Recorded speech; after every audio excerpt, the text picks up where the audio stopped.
Hi dear students, welcome back.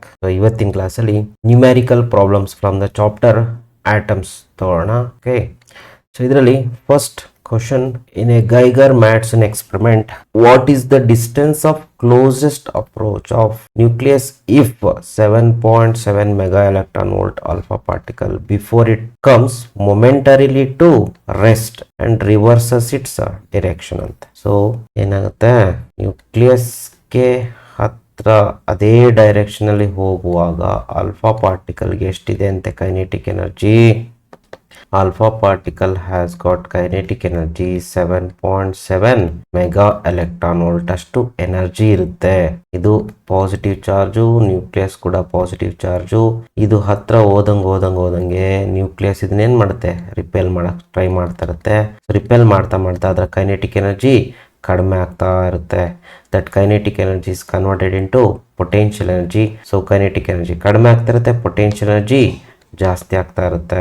ಎಲ್ಲೋ ಒಂದ್ ಕಡೆ ಹೋಗಿ ಇದೇನಾಗುತ್ತೆ, finally it comes to rest, stop ಆಗ್ಬಿಡುತ್ತೆ. ಕೈನೆಟಿಕ್ ಎನರ್ಜಿ ಕಂಪ್ಲೀಟ್ಲಿ ಝೀರೋ ಆಗುತ್ತೆ. ಮತ್ತೇನ್ ಮಾಡುತ್ತೆ, ಸ್ಟಾಪ್ ಆಗಿದ್ದು ಅಲ್ಲೇ ನಿಲ್ತ್ಕೊಳ್ಳೋದಿಲ್ಲ, ಮತ್ತೆ ನ್ಯೂಕ್ಲಿಯಸ್ ರಿಪೆಲ್ ಮಾಡ್ತಾನೆ ಇರುತ್ತೆ. ಅವಾಗ ಏನಾಗುತ್ತೆ, ಇದು ರಿವರ್ಸ್ ಹೊಡೆಯುತ್ತೆ. ಅದನ್ನೇ ಕೇಳೋದು, momentarily comes to rest and reverses its direction. ಹಾಗಾದ್ರೆ ಎಷ್ಟು ಹತ್ರ ಹೋಗ್ಬೋದು, ಕಂಪ್ಲೀಟ್ ನ್ಯೂಕ್ಲಿಯಸ್ ಒಳಗಂತೂ ಹೋಗಕ್ಕಾಗಲ್ಲ. ಇಷ್ಟು ಎನರ್ಜಿ ಇದ್ರೆ ಅದೆಷ್ಟು ಹತ್ರ ಹೋಗ್ಬೋದು ನ್ಯೂಕ್ಲಿಯಸ್ಗೆ. ಜಾಸ್ತಿ ಎನರ್ಜಿ ಇದ್ದಷ್ಟು ಜಾಸ್ತಿ ಹತ್ರ ಹೋಗ್ತದೆ. ಅದನ್ನೇ ನಾವು ಏನಂತ ಕರಿತೀವಿ, distance of closest approach. So ಇಷ್ಟು ಎನರ್ಜಿಗೆ ಎಷ್ಟು ಹತ್ರ ಹೋಗ್ಬೋದು, ಎಷ್ಟು ಮಿಲಿಮೀಟರ್ ಅಥವಾ ಎಷ್ಟು ಹತ್ರದಷ್ಟು ಹೋಗ್ಬೋದು ಅಂತ ಕೇಳಿದ್ದಾರೆ. ಮಿಲಿಮೀಟರ್ ಆರ್ಡಲ್ಲಿ ಬರಲ್ಲ, ಅದು 10⁻15-16 ಆರ್ಡಲ್ಲಿ ಬರ್ತದೆ. ಅದನ್ನೇ ಕಂಡುಹಿಡಿಯೋಣ. For that we have distance of closest approach. now formula D is equal to 1/4πε0 2z. ನೋಡ್ರಿ, ಬರೀ z e square ಅಲ್ಲ, 2z e square divided by k. K is the kinetic energy. substitute ಮಾಡಿ 1/4πε0 is 9 into 10⁻9 into 2 ಹಾಗೆ ಬರ್ಕೊಳ್ಳಿ. z ಇಲ್ಲಿ ಗೈಗರ್ Marsden experiment ಅಲ್ಲಿ ಯಾವ z ಅನ್ನ ಹಾಕೊಳ್ಳೋದು, ಇಲ್ಲಿ ನ್ಯೂಕ್ಲಿಯಸ್ನ ಅಟಾಮಿಕ್ ನಂಬರ್ ಹಾಕೊಳ್ಬೇಕು. ಝೆಡ್ ಯಾವ ನ್ಯೂಕ್ಲಿಯಸ್ನ ಯೂಸ್ ಮಾಡಿರ್ತಲ್ಲಿ, ಗೋಲ್ಡ್ ನ್ಯೂಕ್ಲಿಯಸ್. ಸೊ ಗೋಲ್ಡ್ ನ್ಯೂಕ್ಲಿಯಸ್ಗೆ ಅಟಾಮಿಕ್ ನಂಬರ್ ಎಷ್ಟಿರುತ್ತೆ, 79. ಓಕೆ, ಅದನ್ನ ಹಾಕೊಳ್ಬೇಕಿಲ್ಲಿ 79 ಇಂಟು ಇ ಎಷ್ಟು ನಮಗೆ ಗೊತ್ತು, constant 1.6 into 10⁻19 whole square. Okay, so whole square ಬರೀ 2 ಸತಿ ಬರ್ಕೊಂಡು ಅಷ್ಟೇನೆ. ಡಿವೈಡೆಡ್ ಬೈ ಕೆ ಅಂದ್ರೇನು, ಕೈನೆಟಿಕ್ ಎನರ್ಜಿ ಇದೆ ನೋಡ್ರಿ, ಎಷ್ಟಿದೆ 7.7. ನೋಡ್ರಿ ಇಲ್ಲಿ ಮೆಗಾ ಎಲೆಕ್ಟ್ರಾನ್ ವೋಲ್ಟ್ ಇದೆ, ಅದನ್ನೇನ್ ಮಾಡಬೇಕು, ಜೌಲಿ ಕನ್ವರ್ಟ್ ಮಾಡ್ಕೊಳ್ಬೇಕು. 7.7 ಮೆಗಾ ಅಂದ್ರೆ ಎಷ್ಟು, 10⁻6. ಎಲೆಕ್ಟ್ರಾನ್ ವೋಲ್ಟ್ ಜೌಲಿ ಕನ್ವರ್ಟ್ ಮಾಡ್ಬೇಕಂದ್ರೆ 1.6 into 10⁻19 ಮಲ್ಟಿಪ್ಲೈ ಮಾಡ್ಕೊಂಡೆ ಜೌಲಿ ಕನ್ವರ್ಟ್ ಆಗುತ್ತೆ. ಅದನ್ನೇ ಬರ್ಕೊಳ್ತೀನಿ ನೋಡ್ರಿ, 10⁻6 into 1.6 into 10⁻19. ಸೊ ಇಲ್ಲಿ 10⁻16 1.6 into 10⁻19 ಕ್ಯಾನ್ಸಲ್ ಆಗುತ್ತೆ. ಇನ್ನು ನಮಗೆ ನ್ಯೂಮರೇಟರ್ ಉಳಿಯೋದು ಇಷ್ಟು. ಇದನ್ನು ಮಲ್ಟಿಪ್ಲೈ ಮಾಡಿದ್ರೆ ನಿಮಗೆ ನ್ಯೂಮರೇಟರ್ ಇರೋದನ್ನ ಮಾತ್ರ 2275.2 into 10⁻10 ಬರುತ್ತೆ. ನ್ಯೂಮರೇಟರ್ ಹಾಗಿದೆ 7.7 into 10⁻6 10. ಓಕೆ, ಇದನ್ನು ಡಿವೈಡ್ ಮಾಡಿಕೊಂಡ್ರೆ you are going to get 295.48 into 10⁻16 ಬರುತ್ತೆ. ಅಥವಾ ಇದನ್ನ ಹೀಗೂ ಬರ್ಕೊಳ್ಬೋದು, 2.95 into 10⁻14 ಮೀಟರ್. ಸೊ ಈ ಆರ್ಡರ್ಲಿ ಬರುತ್ತೆ, ಇಷ್ಟು ಹತ್ರ ಹೋಗ್ಬೋದು ಅದು. Okay, so this is the distance of closest approach, around 3 into 10⁻4. ಎಷ್ಟು ಬರುತ್ತೆ ಅಷ್ಟು ಬರೀರಿ, 3 ಬರೆಯಕ್ಕೆ ಹೋಗ್ಬಿಟ್ರಿ. 2.95 into 10⁻14 ಮೀಟರ್ ಅಂತಾನೆ ಬರೀರಿ. Okay, so next question number 2. the radius of innermost electron of orbit is 5 into 10⁻11 metre ಅಂತ. ಇನ್ನರ್ಮೋಸ್ಟ್ ಆರ್ಬಿಟ್ ಅಂದ್ರೆ ಯಾವುದು, innermost orbit is n is equal to 1 is the innermost orbit. ಅಂದ್ರೆ ತೀರಾ ಒಳಗಡೆ ಇರತಕ್ಕಂತ orbit n is equal to 1. ಅದರ radius ಎಷ್ಟಿದೆ ಅಂತೆ, 5.3. ಹಾಗಾದ್ರೆ can write R1 5.3 into 10⁻11 metre ಇರುತ್ತಂತೆ. ಹೈಡ್ರೋಜನ್ ಆಟಮ್ ಆದ್ರೆ ಮಾತ್ರ ಇದು is only for hydrogen atom. ಹಾಗಿದ್ರೆ ಏನ್ ಕಂಡುಹಿಡಿಬೇಕಂದ್ರೆ determine radius of n is equal to 2 and n is equal to 3 orbits ನ ಕಂಡುಹಿಡಿಬೇಕಂದ್ರೆ R1 ಕೊಟ್ಟಿದ್ದಾನೆ, R2 ಮತ್ತೆ R3 ಕಂಡುಹಿಡಿಬೇಕು. ಸೊ ನಮಗೆ ಗೊತ್ತು general formula Rn for N hydrogen atom is equal to R1 into n square. ಇಲ್ಲಿ Z ಏನಾಗಿರುತ್ತೆ hydrogen atom ಅಂದ್ರೆ Z is equal to 1 ಆಗಿರುತ್ತೆ. ಅಲ್ಲಿಗೆ Rn is R1 into n square. ನೀವು ಯಾವ್ದು ಕಂಡುಹಿಡಬೇಕಾದ್ರೆ n is equal to 2 ಅಲ್ವಾ, ಅಲ್ಲಿಗೆ R2 ಕಂಡುಹಿಡ್ಕೊಳ್ಳೋಣ. R2 ಏನೋ is equal to R1. what is R1 which is constant? 5.3 into 10 raised to minus 11 into n ಎಷ್ಟು ಹಾಕಬೇಕು 2 square ಇದೆ ಸ್ಕ್ವೇರ್ ಆಗಿ, ಅಲ್ಲಿಗೆ ಏನಾಗುತ್ತೆ R2 is equal to 5.3 into 10 raised to minus 11 into 2 square ಏನು 4, ಅಲ್ಲಿಗೆ 4 times the R1 ಬರುತ್ತೆ. ಎಷ್ಟಾಗುತ್ತೆ 4 times R1 ಅಂತಂದ್ರೆ 21.2 into 10 raised to minus 11 metre ಬರುತ್ತೆ. This is our radius of the second orbit. R3 ಕಂಡುಹಿಡಿಬೇಕು. ಹಾಗೆ R3 ಏನಾಗುತ್ತೆ R1 into 3 ಸ್ಕ್ವೇರ್, ಇದನ್ನೇ ಹಾಕಿ ನೋಡ್ರಿ, n ಜಾಗದಲ್ಲಿ 3 ಹಾಕಿ ಅಷ್ಟೇ. So R3 is equal to R1 again 5.3 into 10 raised to minus 11 into 3 square is 9. So R3 is equal to 5.3 into 9 is 47.7 into 10 raised to minus 11 meter is the answer. Okay, this is minus 11 meter. ಇಷ್ಟು calculate ಮಾಡಿದ್ರೆ ಸಾಕಾಗ್ತದೆ. Next question number 3. Hydrogen atom initially ಇಂದ ground level. ಒಂದು hydrogen atom ಇದೆಯಂತೆ, ಅದು ground level ಇದೆಯಂತೆ. Ground level ಅಂದ್ರೆ n is equal to 1 absorbs photon.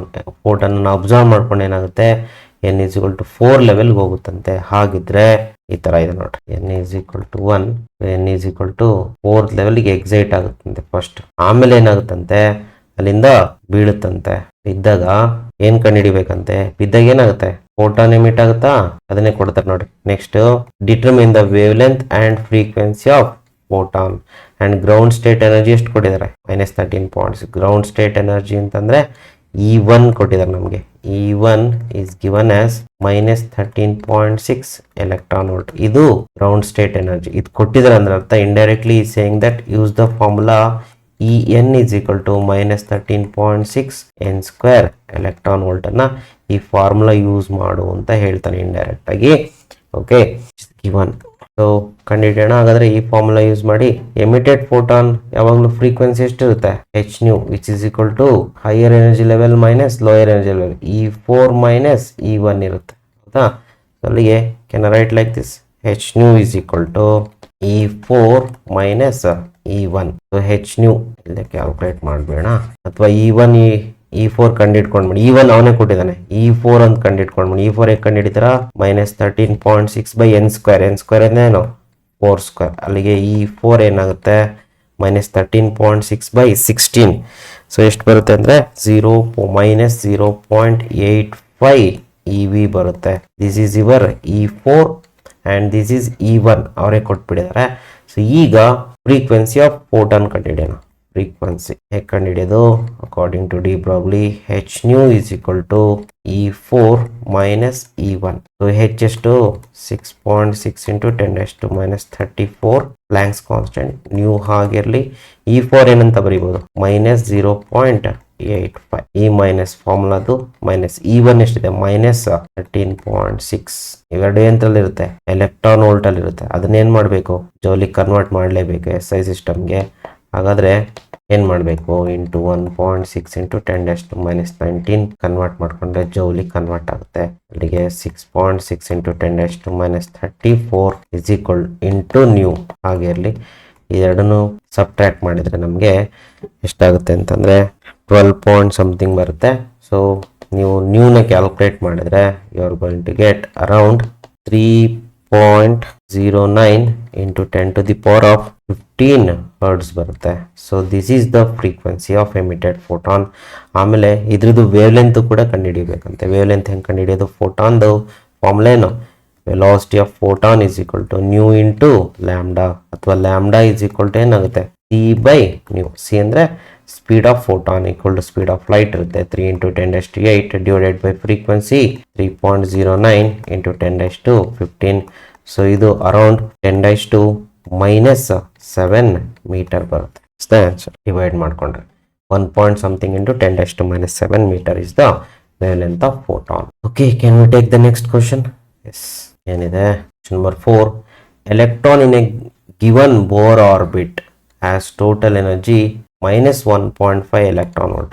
ಅಂದರೆ ಎಲೆಕ್ಟ್ರಾನ್ ಯಾವುದೋ ಒಂದು ಬೋರ್ ಆರ್ಬಿಟ್ ಇದೆ ಅಂತೆ, ಯಾವುದು ಆರ್ಬಿಟ್ ಎನ್ ಕೊಟ್ಟಿಲ್ಲ. ಓಕೆ, ಸೊ ಅಲ್ಲೆಷ್ಟೇನಿದೆ ಅಂತೆ, ಅದರ ಟೋಟಲ್ ಎನರ್ಜಿ -1.5 ಇದೆ ಅಂತೆ. So total energy in that orbit is -1.5 electron volt ಇದೆ ಅಂತೆ.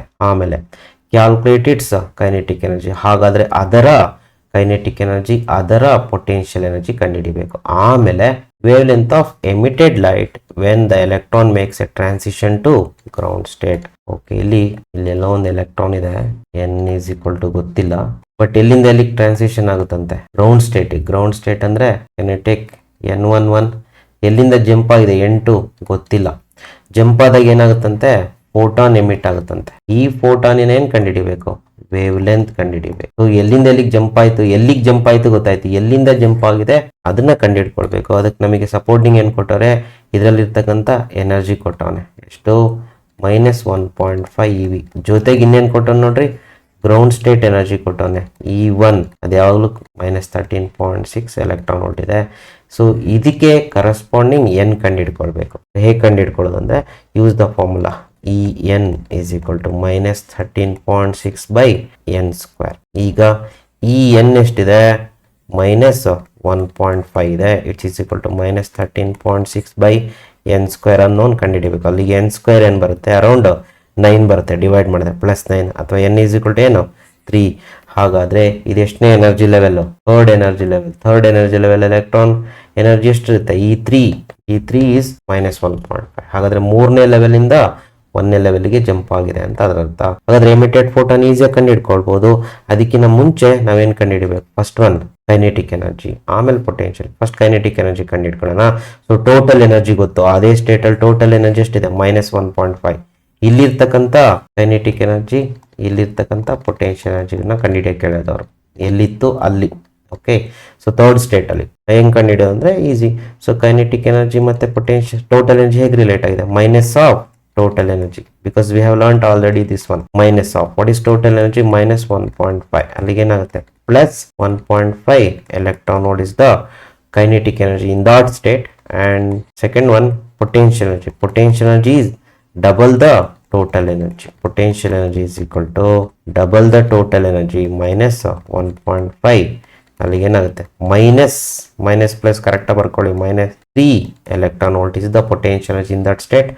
And the third one is to find the wavelength. Wavelength ಕಂಡುಹಿಡಿಯಕ್ಕೆ ನಾವೇನು ಮಾಡೋಣ, ಈ ಫಾರ್ಮುಲಾ ಯೂಸ್ ಮಾಡೋಣ. ಯಾವುದು, h nu is equal to E3 minus E1 formula use ಮಾಡೋಣ. Okay, so better h ನೀವು ಏನಂತ ಬರೀಬೋದು, c/λ is equal to E3 is how much, -1.5 minus of ಇದೆಷ್ಟು, -13.6 electron volt ಅನ್ನು ಜೌಲಿಗೆ ಕನ್ವರ್ಟ್ ಮಾಡಬೇಕು. ಅದಕ್ಕೆ ಏನು ಮಾಡ್ತೀರಾ, 1.6 × 10⁻⁻19 ಹಾಕೊಳ್ಳುವ, ಜೌಲಿ ಕನ್ವರ್ಟ್ ಆಯ್ತು ಈ ಕಡೆ. ಓಕೆ, ಒಂದು ಕೆಲಸ ಮಾಡೋಣ, ಹೇಳಿ E3 minus E1. ಈಗ ಲ್ಯಾಂಬ್ಡಾ ತಾನೇ ಬೇಕಾದ್ರೆ ಲ್ಯಾಂಬ್ಡಾ ಕಡೆ ಕ್ರಾಸ್ ಮಲ್ಟಿಪ್ಲೈ ಮಾಡ್ಕೊಂಡು ಬೇಡ, ಲ್ಯಾಂಬ್ಡಾ ಏನಾಗುತ್ತೆ, HC / E3 minus E1 ಎಲ್ಲ ಸಬ್ಸ್ಟಿಟ್ಯೂಟ್ ಮಾಡಿ.